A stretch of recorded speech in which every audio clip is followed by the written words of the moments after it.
Assalamualaikum warahmatullahi wabarakatuh. Hadirin yang dimuliakan Allah Subhanahu wa taala dimanapun Anda berada. Kemarin pembahasan sampai daripada kolam.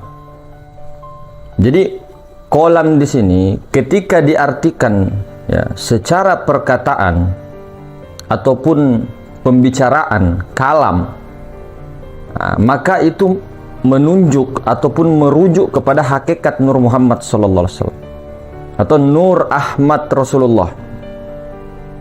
Nur Ahmad Rasulullah ini ada pada alam wahdah, martabat kedua, ta'yin awal, kenyataan pertama, itu Ahmad Rasulullah. Nah, kalau kita berbicara tentang kolam itu pena, berarti kalau pena itu pasti ada tintanya. Kalau ada tintanya, pasti ada buku catatannya. Maka disitulah di surah Al-Qalam Nun wal qalami wa ma yasturun. Nun itu apa sebenarnya? Nun itu nur. Dari nur itu di situ ada titik. Nah, titik itu yang menjadi tinta. Kemudian nur itu yang menjadi kolam. Jadi titiknya itu menjadi tinta, ataupun energi kehidupan, atau bisa dikatakan suatu kehidupan, titik kehidupan, pusat kehidupan. Nah, nurnya itu menjadi pena. Nah, di dalam pena ada tinta. Nah, kemudian Lauh Mahfud itu menjadi buku-bukunya. Itu kalau kita berbicara alam Nur Muhammad itu alam wahdah. Jadi kalau kita berbicara tentang kolam itu perkataan, maka kita ke sana, ujung-ujungnya ke Nur Muhammad. Jadi asal mula perkataan yang ada pada kita ke diri, asal mula perkataan itu dari mana? Kalau bukan daripada Nur Muhammad itu. Makanya didahului surah Al-Qalam itu nun. Nun itu nur. Nun wal qalami wa ma yasturun. Nun itu nur, tinta. Asal mula kehidupan. Nah, titiknya itu yang menjadi kehidupan, tintanya. Adapun nun yang dibengkokkan begini, itulah yang menjadi penanya untuk menulis. Begitu sebenarnya. Itu secara hakikat diri kita ilmu rakam huruf ilmu huruf. Jadi kalau kita merujuk kepada hadis, ada yang mengatakan, dan bahkan pendapat ulama macam-macam, berbeda pendapat di sini. Ada yang mengatakan Nur Muhammad pertama dijadikan. Ada yang mengatakan kolam dulu yang dijadikan. Ada yang mengatakan akal dulu yang dijadikan. Yang diciptakan Allah pertama kali. Ada yang mengatakan aras dulu. Nah, di sini ulama berbeda pendapat. Ada yang mengatakan Lauh Mahfud. Nah, sebenarnya hadirin dimuliakan, secara hakikat yang sebenarnya itu sudah jelas Nur Muhammad. Yang disebut kolam juga Nur Muhammad, Lauh Mahfud juga dari Nur Muhammad, akal juga dari Nur Muhammad juga, Lauh Mahfud Nur Muhammad juga.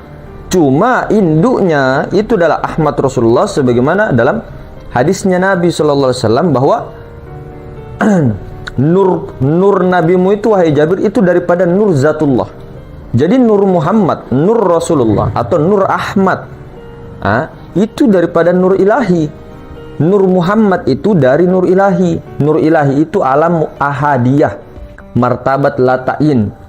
Nah, perjalanan ketika untuk meniti jiwa nafs kita kita ini yang diadakan pikiran perasaan untuk menuju kepada nurullah.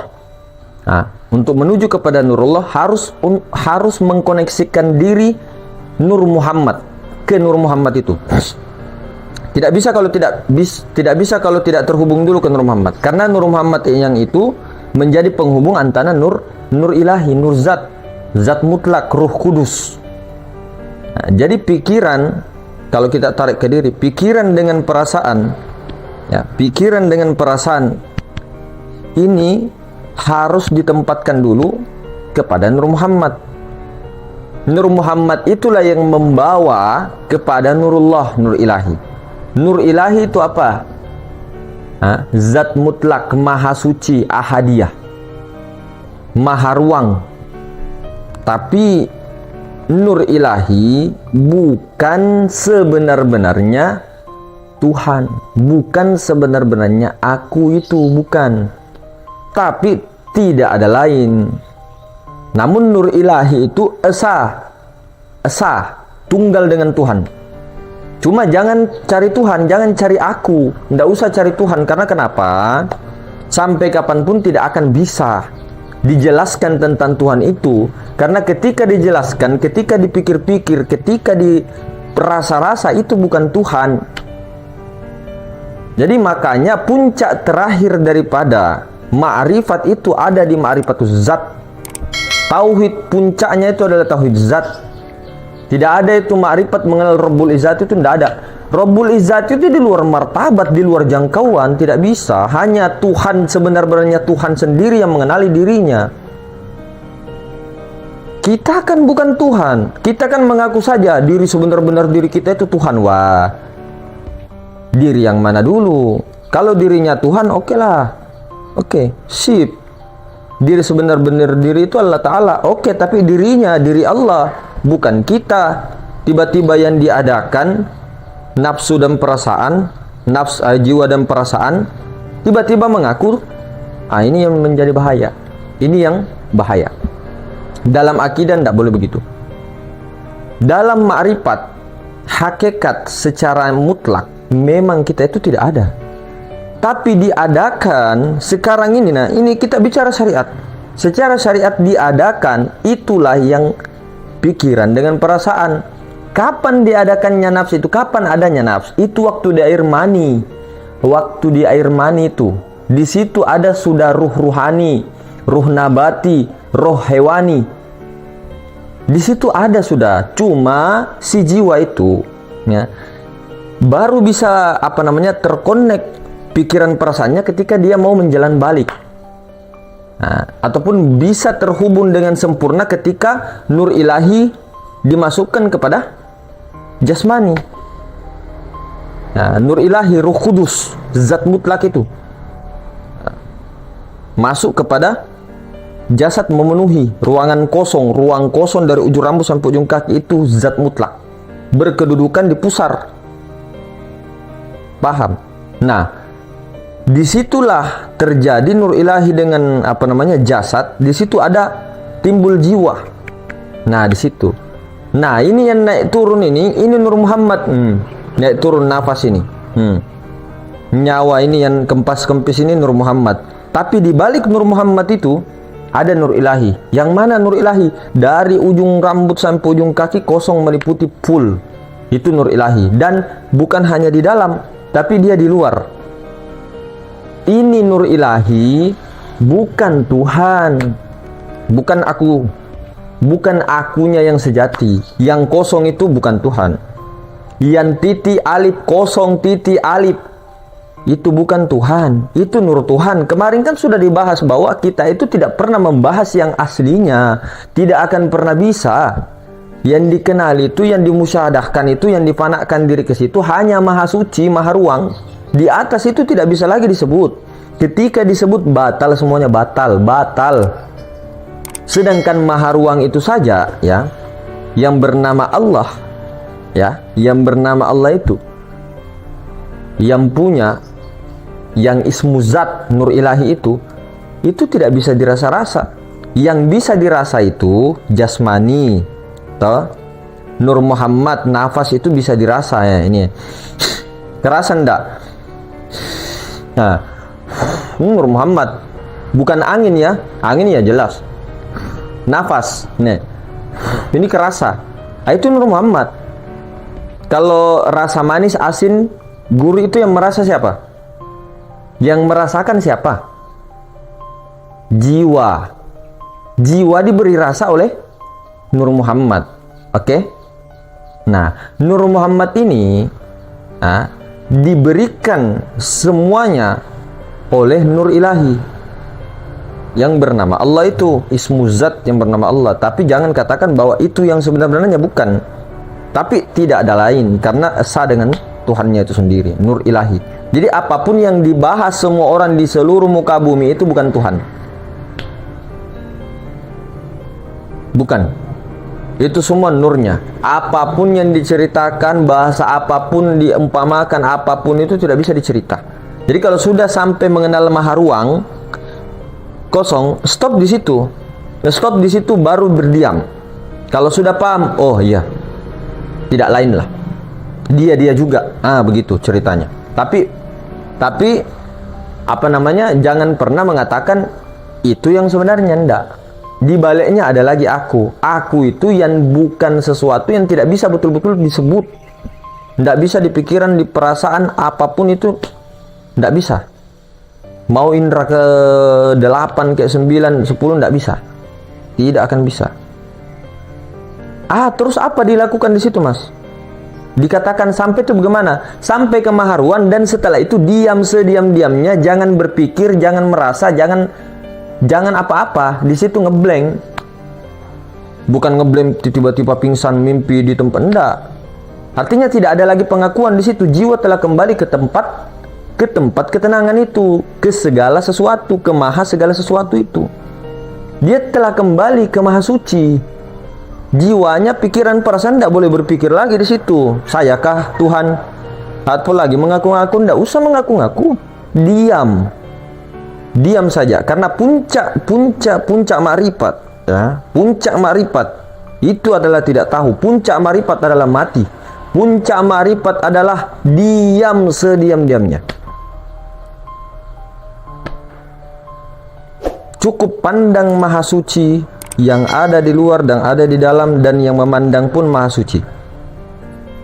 Itu semua ketika sudah seperti itu, mendirikan sholat, maha suci juga dengan dirinya, tajallinya. Cuma jangan katakan ini sebagai belajar.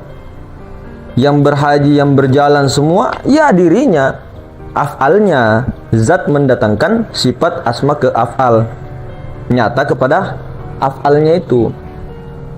Cuma yang paling harus diketahui adalah ma'rifatullah itu, ma'rifat zat. Zat maha suci itu, maha ruang itu, yang tidak bertempat. Yang ketika Nabi Musa mengatakan bahwa Allah Subhanahu wa taala itu pemilik timur dan barat. Allah Subhanahu wa taala pemilik timur dan barat, dan Allah itu berada di antara keduanya. Di antara oke. Yang mana maha ruang itu? Yang mana maha ruang itu?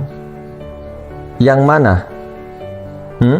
Di antara wa ma bainahuma. Di antara saya dengan HP itu ada antara. Kalau kita ginikan lidah atau atau apakah isyarat-isyaratnya itu? Antara ini. Nah, itu maha ruang. Bukan oksigen, bukan nafas. Kan di maha ruang ini, sebenarnya di maha ruang ini di dalam, di luar ini ada napas. Napas ini di luar satu saja. Ini di dalam juga ada napas. Nah, itu Nur Muhammad Rasulullah itu. Di balik napas ada maha ruang. Jadi napas ini bertempat pada maha ruang. Nafas atau ruh semesta alam, Ahmad, itu bertempat di dalam maha ruang. Jadi maha ruang itu bukan tempat, tapi segala tempat.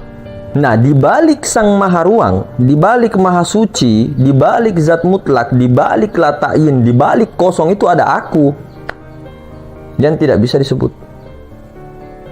Itu sebenarnya itu. Jadi untuk sampai kepada sana harus melalui Rasulullah. Tanpa Muhammad Rasulullah tidak bisa. Tidak bisa. Tanpa nyawa tidak bisa. Tanpa itu tidak bisa. Tanpa Muhammad Rasulullah tidak bisa secara hakikat. tidak bisa sampai ke nurullah. Jiwa itu tidak bisa sampai ke sana. Yang bisa sampai di sana nyawa. Ahmad itu yang bisa sampai kepada zat mutlak itu. Jadi begitu. Nah, kemudian berbicara tentang kolam tadi, ketika dikatakan diterjemahkan perkataan. Kalau pena lain lagi ya, tadi perkataan. Nah, di mana perkataan Allah itu pada diri? Di mana kalam Allah? Kalam Allah itu tidak berhuruf, tidak bersuara. Itu pertama dipegang. Kemudian kalam Allah itu ada diumpamakannya di Al-Quran, ada di langit. Dan iblis itu tidak bisa mendengar berita langit. Iblis tidak bisa mendengar berita langit. Mana langit yang dimaksud? Nah, di sini langit yang dimaksud itu adalah Sidratul Muntaha, kesadaran tertinggi. Itu yang dimaksud langitnya ketika iblis itu tidak bisa mendengar berita dari langit. Langit ruhani zat mutlak maksudnya. Langit maha suci maksudnya, yang ada pada diri. Di mana kedudukan langit pada diri? Artinya di mana kedudukan zat mutlak pada diri? Jelas ada di belakang pusar, kosong. Di situ yang tidak bisa diserupai iblis. Kalamnya Allah Ta'ala tidak bisa. Kalau masih di pikiran, hai, itu iblis. Masih bisa diserupai iblis. Pikiran. Kecuali akalnya sudah robbaniyah ya. Akal robbaniyah ini, akal jasmani ini masih. Perasaan itu Pak, masih bisa dibelokkan nafsu, dan nafsu ini didorong oleh iblis, bisikan setan iblis dan sebagainya. Nah, dirasa, ini rasa di sini di tengah-tengah. Nah, dirasa ini tempatnya nyawa. Nah, nyawa ini nanti dibisikkan entah itu dari malaikat, entah itu dari setan. Nah, jadi masih ada dua kebimbangan. Tapi kalau di wilayah zat mutlak tidak bisa. Dengan catatan sadar terus di situ. Itulah dari mana, di situ disuruh baca Rasulullah dari mana asal kejadian segala sesuatu. Dari mana kolam itu berasal? Dari segi perkataan kah atau dari segi Nur Muhammad kolamnya? Dari nur ilahi daripada esa dengan aku. Itu disuruh tafakkur, disuruh khalwat seperti itu. Nah, itu kan surah yang kedua turun ya setelah Al-Alaq. Setelah Iqra itu Al-Qalam. Baru Al-Muzammil, baru ke Al-Mudaththir. Al-Mudaththir itu ketika sudah dilantik menjadi rasul. Ketika turunnya ayat surat pertama Al-Iqra itu masih nabi, pangkatnya nabi. Ketika turun perintah ya ayyuhal mudaththir qum fa'anzir rabbaka fakabbir, di situ terjadilah masa kerasulan, disuruh menyampaikan di situ ya. Jadi hadirin semulakan, kolam itu sangat banyak sebenarnya perumpamannya kalau mau ini. Dari segi syariat juga itu juga bisa diumpamakan suami istri. Nah, kalau suami istri itu diumpamakan kolam itu ya, kolam itu adalah burung. Kolam pena. Jadi burung. Tahu burung? Mudah-mudahan tidak disensor ya. Burung, penis. Kolam. Kemudian di dalam di dalam penis ini ada cairan kan, tinta air mani yang suci, air suci, mutlak sucinya. Oke. Nah, air suci ini dari mana? Dari ubun-ubun bapak. Kemudian turun ke tulang sulbi, naik ke pusar, baru keluar lewat kelamin. Itu tintanya, titiknya. Sementara penanya adalah burung laki-laki, penis. Nah, kelamin ini, mohon maaf ya, ini kejadian diri ya. Ini kelamin wanita itu sebagai wadahnya, sebagai buku catatan untuk mengukir apa di dalam. Jadi kolam, dia mengukir ceritanya di situ. Dia membuat kejadian diri di situ, kejadian jasad ya. Dia mengukir di situ mim, kemudian ha, mim 2, kemudian dal Muhammad. Nah, itu prosesnya kan naik turun. Kemudian keluarlah air mani itu. barulah nikmat. Makanya dari nikmat kembali ke nikmat. Makanya ini babur rohim, kemudian ini babur rahman. Nah, ini dikatakan Palestina, masjid menaranya ya, Baitul Maqdis, ini Hajar Aswad. Itu ini bahasa rakam ya, kaji diri ya, bukan mengatakan bahwa Hajar Aswad itu enggak, bukan begitu maksudnya. Artinya ini ilmu rakam, ilmu kaji diri ya. Beda-beda pun juga setiap tarekat, setiap metode juga untuk memahamkan. Jadi ilmu rakam ini ilmu tamsilan, penafsiran, pentamsilan supaya kita itu bisa mengenal Allah dengan ayat-ayat kah, dengan huruf kah, dengan nahwu sorob juga bisa. Dengan nahwu sorob juga bisa.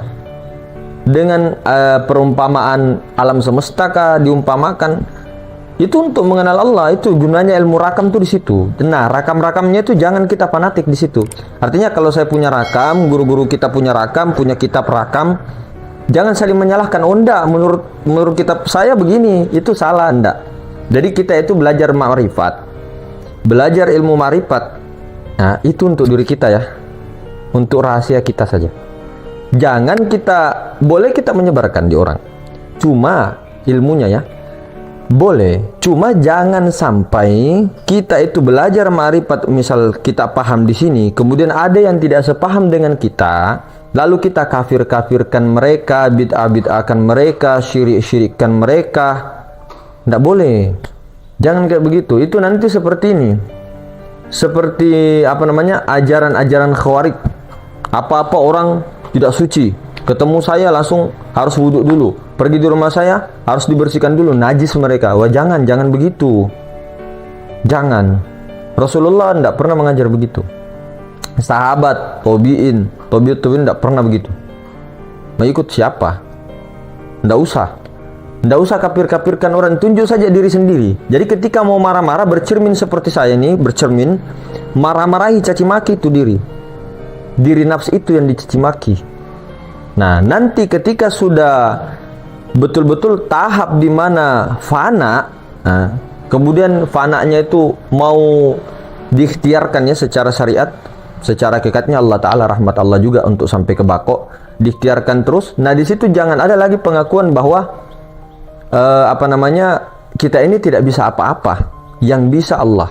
Ini tingkatan dasar. Kalau tingkat sudah di khawasul khawas ya, tidak merasa apa-apa lagi, cukup diam saja dan nikmati. Yang menikmati pun adalah dirinya sendiri, menikmati dirinya. Artinya begini, tidak usah kita mengatakan bahwa aduh saya itu tidak bisa apa-apa dan sebagainya lah, begini-begini. Merasa tidak bisa apa-apa itu adalah rasa. Merasa tidak bisa apa-apa adalah rasa pengakuan bahwa kita ternyata tidak bisa apa-apa, itu adalah rasa. Lebih-lebih parah lagi kalau kita merasa bergerak. Jadi bagaimana caranya? Di situ disuruh pulangkan pikiran perasaan di tempat yang tenang, baru diam sedam-diamnya, jangan berpikir di situ, cukup menikmati, memandang, menyaksikan. Yang menyaksikan pun Allah dengan dirinya sendiri. Itu yang pas. Jadi pikiran perasaan diam. Bukan mulut yang diam, bukan. Mulut enggak apa-apa bila mengatakan ini motorku, rumahku dan sebagainya, enggak apa-apa. Bekerja sekuat tenaga juga enggak masalah. Yang jadi permasalahan ini nafsi jiwa ini. Di mana dia posisinya itu, di mana dia? Jadi tidak usah bilang oh saya tidak bisa apa-apa ini. Merasa apa-apa itu rasa. Merasa bisa itu rasa. Itu merampas hak Allah. Merasa tidak bisa apa-apa itu juga masih syirik. Itu masih rasa. Rasa tidak ada apa-apa.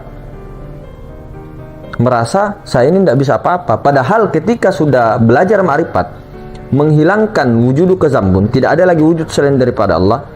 Nah, ketika setelah ma'rifat belajar akidah, tauhid. Nah, di situ tajalli, makomnya tajalli sudah hamba di situ. Tajalli hamba ya tidak lain sendiri, sifatnya sendiri, afalnya sendiri. Nah, di situ kita secara syariat mengatakan bahwa kita hamba Allah, tidak jadi masalah. Yang penting pengakuan yang di dalam itu, sirnya itu sudah ini. Jadi tidak perlu merendah-rendahkan diri, tidak perlu apa-apa mengatakan aduh saya bodoh ini, tidak. Itu bukan dilafadzkan.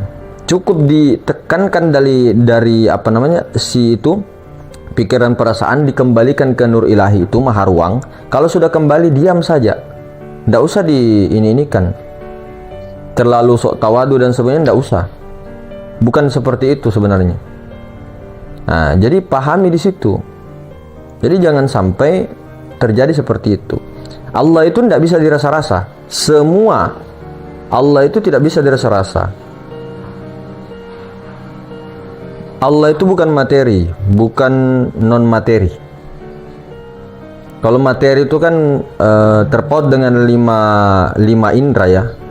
5 indera masuk dalam 5 indera. Tapi kalau non materi itu tidak masuk dalam keinderaan, tapi bisa dirasa. Bisa dirasa. Tapi kalau yang materi yang sesuatu ini, yang nampak ini, itu 5 indera.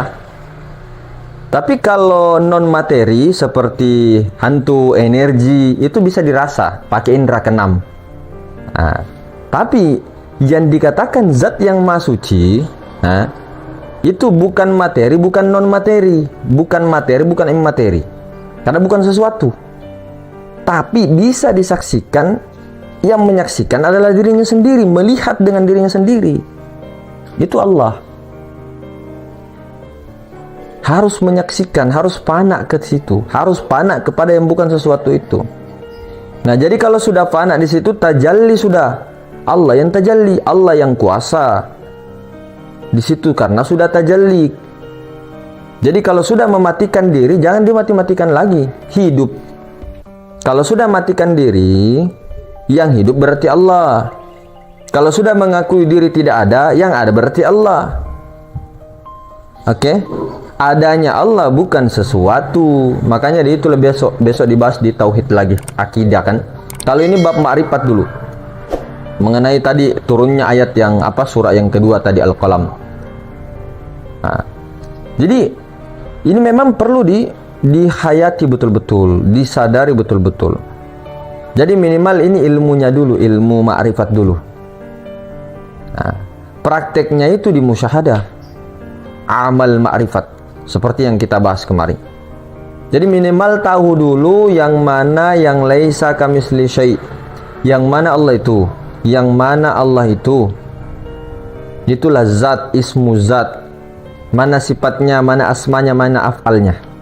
Di situ. Nah, barulah nanti bisa dipraktekkan, bisa diamalkan, amal ma'rifat. Minimal awwaluddin ma'rifatullah dulu. Jadi setelah belajar seperti ini, jangan sampai ada bangga diri, jangan sampai ada merasa tidak merasa atau tidak merasa dan sebagainya. Nah, pokoknya diam. Yang diam bukan mulut, tapi pikiran, perasaan, jiwa yang tenang. Jiwa itu tenang sudah. Ketika mau bergerak pun kemana-mana, bukan karena pikirannya, perasaannya, bukan. Ketika mau kemana-mana, bukan karena ininya, karena memang sirnya itu sendiri yang bergerak. Sir itu sendiri, tanpa dia berpikir. Jadi kesadarannya ketika berpikir itu adalah kecerdasan spiritual, kecerdasan akal robbaniyah, sehingga dia cerdas. Yang cerdas Allah. Cuman tidak usah mengatakan lagi, mengulang-ulang, karena itu dasar. Maka dasar pertama memang mutu qabla an tamutu. Jadi memfanakan sifat-sifat makhluk, meleburkan ya, meleburkan, memfanakan sama, mengkaramkan, sehingga sifat-sifat itu tajalli. Kalau sudah tajalli sifat Allah, jangan meremehkan lagi sifat Allah. Artinya yang bergerak, yang apa, semua sifat Allah sudah di situ. Tidak usah lagi dibilang, saya tidak bisa apa-apa, baru ngomong terus. Tidak usah. Orang-orang juga tahu, kecuali orang baru belajar. Tidak apa-apa, supaya paham kan. Artinya kita ini tidak bisa apa-apa, yang bisa Allah. Kita itu lemah, kita itu tidak ada. Ya kalau sama orang-orang paham, orang apa, tidak perlu lagi bilang ketika habis bicara, saya ini tidak bisa apa-apa, yang bisa Allah. Tidak usah lagi dibilang begitu, santai saja. Mau dikedepankan, dikebelakangkan, mau dimasturkan, bukan urusanmu. Mau dimasyurkan, bukan urusan kamu. Pikiran perasaanmu itu tidak mau, tapi bukan kamu yang ngatur, Allah. Nur ilahi itu yang sir, itulah yang mengatur semuanya melalui Nur Muhammad. Jiwa bisa apa?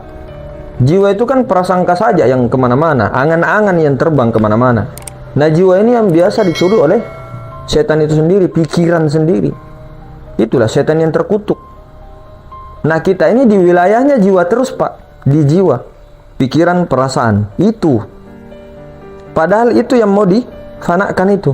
Itu yang mau dihilangkan itu. Sifat-sifat itu. Majas. Nah, tentunya itu.